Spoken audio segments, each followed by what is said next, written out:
তাপপ্রবাহে উৎপাদন ব্যাহত হওয়ায় সৈয়দপুরের বাজারে বেড়েছে মরিচের দাম। আমদানির প্রভাব খুব একটা পড়েনি কাঁচা পেঁয়াজের দামেও, চড়া আলুর দামও। সৈয়দপুর পৌর পাইকারি কাঁচা বাজার থেকে যোগ দিচ্ছেন সহকর্মী আমিরুল বাপ্পি। বাপ্পি, শুভ সকাল আপনাকে। বাজারে সবজির সরবরাহ কেমন দেখছেন, আর বর্তমানে কাঁচা মরিচ, পেঁয়াজ ও আলু কেমন দামে বিক্রি হচ্ছে, বা সরবরাহ পরিস্থিতি বা কি তথ্য আছে আপনার কাছে?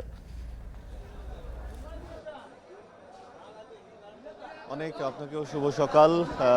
সৈয়দপুরে কাঁচামরিচের বাজারে রীতিমতো আগুন লেগেছে। পাইকারিতেই আজকে বিক্রি হচ্ছে 110 থেকে 120 টাকা, এটা মরিচের মানভেদে। এছাড়া পেঁয়াজের দাম যেটি বলছিলেন, এখনও পর্যন্ত পেঁয়াজ বিক্রি হচ্ছে 60 থেকে 65 টাকা, কিছু কিছু পেঁয়াজ বিক্রি হচ্ছে 70 টাকায়, এবং আলু বিক্রি হচ্ছে পাইকারি বাজারেই প্রকারভেদে এবং আকার ভেদে 42 থেকে 45-48 টাকা পর্যন্ত। এই এই যে হঠাৎ করে বাড়তি দাম, বিশেষ করে কাঁচামরিচের বাজারে, সেটি কারণ হিসেবে বলছেন যে গত কয়েকদিনের যে তাপপ্রবাহ গেল এবং বৃষ্টি না হওয়ার কারণে যে মরিচের ক্ষেত, সেগুলো বেশিরভাগই নষ্ট হয়ে গেছে, এবং আশানুরূপ যেরকম ফলন আশা করা হয়েছিল কৃষকদের তরফ থেকে, সেটি না হওয়ায় এই দামটি বেড়েছে। আর অন্যান্য যেসব শাকসবজি আছে সেগুলোর সরবরাহ বেশ ভালো হলেও কিছু সবজির দাম বেড়েছে, কিছু সবজির দাম কমেছে। যেমন দাম বেড়েছে পটল আজকে বিক্রি হচ্ছে 35 টাকা কেজি দরে। আর দাম কমেছে জালি কুমড়া এবং লাউ এবং হচ্ছে যে চিচিঙ্গা বা কায়থা যেটাকে বলা হচ্ছে।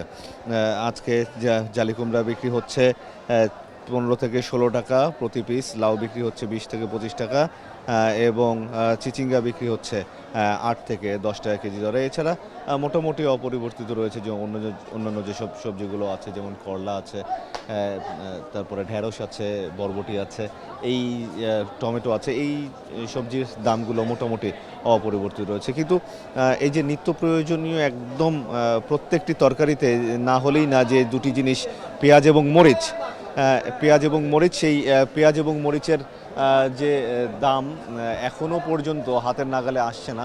এটা নিয়ে একদিকে যেমন সাধারণ ক্রেতাদের ক্ষোভ রয়েছে, অন্যদিকে ব্যবসায়ীদেরও কিন্তু ক্ষোভ রয়েছে। কারণ যখন একটা জিনিসের দাম বেড়ে যায়, তখন বিক্রিতে অনেক বেশি প্রভাব পড়ে, তাদের লাভের অঙ্কে অনেকটাই প্রভাব পড়ে। তো এই বৃষ্টি হলে আশা করা যাচ্ছে যে এই সবজিগুলোর দামে কিছুটা প্রভাব পড়বে, অনেকটাই কমে আসবে বাজার। তো এই ছিল সবজি বাজার নিয়ে আমার কাছে সবশেষ অবস্থা। ফিরে যাচ্ছি স্টুডিওতে। সৈয়দপুর থেকে যুক্ত ছিলেন সহকর্মী আমিরুল বাপ্পি, জানাচ্ছিলেন সেখানকার সবজির সরবরাহ ও দরদামের সর্বশেষ।